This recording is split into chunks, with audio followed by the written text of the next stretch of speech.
Hey Canucks fans, let's talk about all the encouraging things that we saw in last night's game. I'm Clay Emo, I'm at Canuck Clay on Twitter, I'm at Clayton Emo on Instagram. I'm the founder of the GLCPC, the Good Looking Canucks Positivity Club. This is my Canucks take, all in one take. It's Clay's Canucks commentary for Thursday, February the 18th.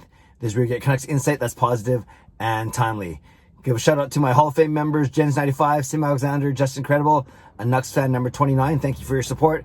And I thank members of all levels for your support. They're all listed in the description. If you want to join the CCC Crew as a member, click on the join button under any of my videos or look at the memberships tab on my YouTube channel. Wow, where do we start? What a complete 5-1 victory over the Calgary Flames last night. Chasing Jacob Markstrom from the net. I love to see that. I actually had a couple people say they felt bad for Marky. Someone on Twitter, someone here on YouTube said that, and even my son Sean. But I don't wish ill will on Marky. But when it comes to hockey, of course, I want to pummel him, if that makes sense. So many good things from the 5-1 victory. Probably the Canucks' most complete victory of the season. Maybe that one and the 4-1 victory over Winnipeg. Those are the two games that really stand out to me so far. Let's talk about Brock Boeser. He is now second in goal scoring for the entire NHL, only with his 12 goals, only behind Austin Matthews, who has 14, and a bunch of guys with 10 or fewer. But yeah, a great game by Boeser. I loved how he sniped that shot on the 4-on-1. You just knew he was going to shoot. I guess when you're up 4-1 already and you're on a 4-on-1, it's not going to be that bad if you don't capitalize, but he certainly did, and that was the goal that chased Markstrom from the net. But that whole Lotto line was really good. Boeser with Pettersson and Miller, they were responsible for the two goals that right when Calgary scored. Mangiapane with a minute and a half left in the second, I was like, this could be a momentum killer for the Canucks and a momentum builder for Calgary. I don't like this. Now the Canucks are going to be under siege in the third. But instead, 15 seconds later, boom, tic-tac-toe, Miller scores. And then 30 seconds after that, Miller and Boeser combining to set up Nate Schmidt in a similar goal from the slot as well. So great coaching from Green to get the Lotto line out there, and good on the Lotto line for capitalizing. And one more thought about Boeser. You're just seeing a complete game from him now. Whereas a rookie, he was a sniper. Then the last 2 seasons, I'd say he's built up other areas of his game, his board work, his defensive awareness, his skating, his compete level. As I've said, nitpicking, I think his passing leaves a little bit to be desired. He passes it so hard, it's like a grenade when it hits your stick. What would I know? But every puck becomes a grenade when it hits my stick. But overall, Boeser's, I love his game. And I remember meeting him at Meet the Canucks thing for season ticket holders last season, just after he got injured. And he put his arm around me and he said, "Clay, I'm going to be back way sooner before the end of the season." And sure enough, he was, although they didn't know COVID was going to happen. So he got to play one game at the end of the season in March. So I love his quiet confidence, and we're seeing the complete player that he can be. So kudos to Brock Boeser. Kudos to Braden Holtby. Solid game after not playing for 35 saves on 36 shots. The only one to beat him was a great play by Mangiapane, as I mentioned. So overall, Holtby's good after the game, very humble. Didn't want to say that anything was wrong in his game, but just talked about how the extra practice time became a blessing in disguise for him. So I love what Holtby did last night. Very, very solid.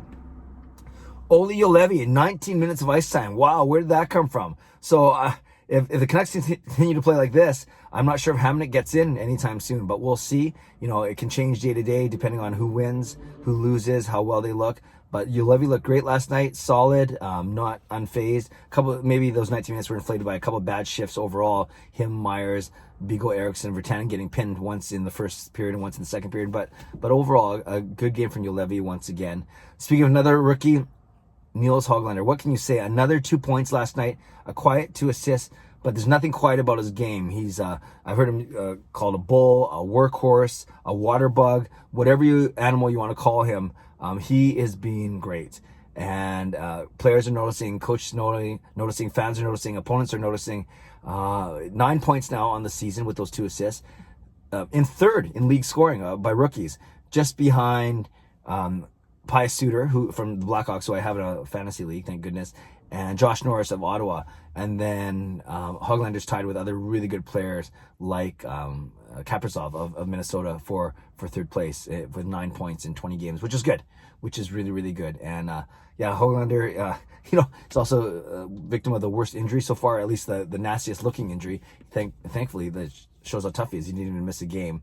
But he, his shiner under his eyes looking a little better, and his game is still always looking good. So kudos to him as well. Bo Horvat, I think he knew that he was playing in a bit of a slump during the Toronto-Montreal series. So he's really come to play the last 3 or 4 games, scoring again, being a leader, saying the right things. And I just love the poise he showed on his goal, where he knew Markstrom was charging, because he saw what happened to Pearson a few minutes before that, and he knocked down a puck through the neutral zone and had enough skill, and I guess he knew the situation, whatever, awareness. That's the word I was looking for. He had enough awareness to control the puck, evade Markey, and then put it into the empty net. And that was a big goal. Obviously, every goal is big. Since we're talking about goals, so we talked about that goal. First goal, nice play, Horvat to Ben. Nice to see Ben put that underneath Markstrom. Third goal, tic-tac-toe, Lotto line, that was nice.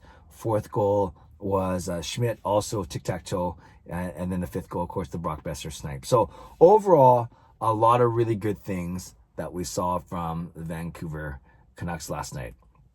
Now, interesting thing going forward is now we have 2 games against Winnipeg. Now the standings are tightening up a little bit in terms of games played. It looked like the Canucks have played 3, 4, 5, 6, almost 5 or 6 more games than almost everyone in the league. Well, I don't worry about the league now because every other division has had COVID issues. But when you look at the North Division, now teams, instead of having 4 or 5 games in hand, only Montreal, I think, still has 5 games in hand. But everyone else is within 2 or 3 games now, which is a lot better. And obviously, that's got to even out by the end of the year. But like I've always said, it kind of distorts the standings, right? So it wasn't a good look for the Canucks when they had played way more games and they were still behind everyone. So now they're getting a little closer. They're certainly not out of the woods yet. But imagine 2 victories against Winnipeg, which won't be easy. But then that would bring the Canucks to 10, 11, and 1, basically 521 points in 22 games. So they'd be almost at 500.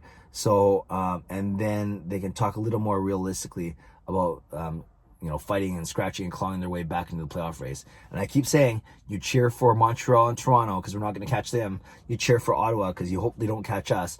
And then you cheer against Calgary, Edmonton, and Winnipeg. Now, it doesn't always work because Edmonton and Winnipeg just finished a series. There's going to be series between those 3 teams, but hopefully those points get spread out. Hopefully there's not a lot of extra time points, those bonus points, and hopefully the Canucks can keep winning. And that's the only way that they can claw their way back. But if the Canucks play as they did for all series against Calgary, but especially like last night, establishing identity as a hard-working team, a defensively, structurally sound team, then you do like their chances. They're not amazing chances, but they're sure a lot better than we were feeling before this Calgary season started. So talk to me in the comments below, you guys. Talk to me about last night's game and the Calgary series overall. Who were the standouts for you for the Canucks? Is there anything that's in the game that still concerns you? And I guess you can also talk about, do you think the Canucks have a shot at climbing their way back into the playoff race? Lots of things we can talk about. Canucks don't play again until tomorrow, hosting Winnipeg, and they're not practicing today. They're probably earning a well-deserved day off, and I'm sure they'll skate tomorrow morning prior to tomorrow night's game against the Jets. So let me know what you think. Leave a comment below. I love to react. Not sure why my voice cracked there. 46 years old, not going through puberty, I don't think. So leave a comment below. I love to read, react, and reply. As always, subscribe if you'd like to, like this video if you'd like to, join this channel as a member if you'd like to. Stay safe, stay healthy, take care of yourselves, and take care of each other. Have a great day, God bless, and go Canucks go.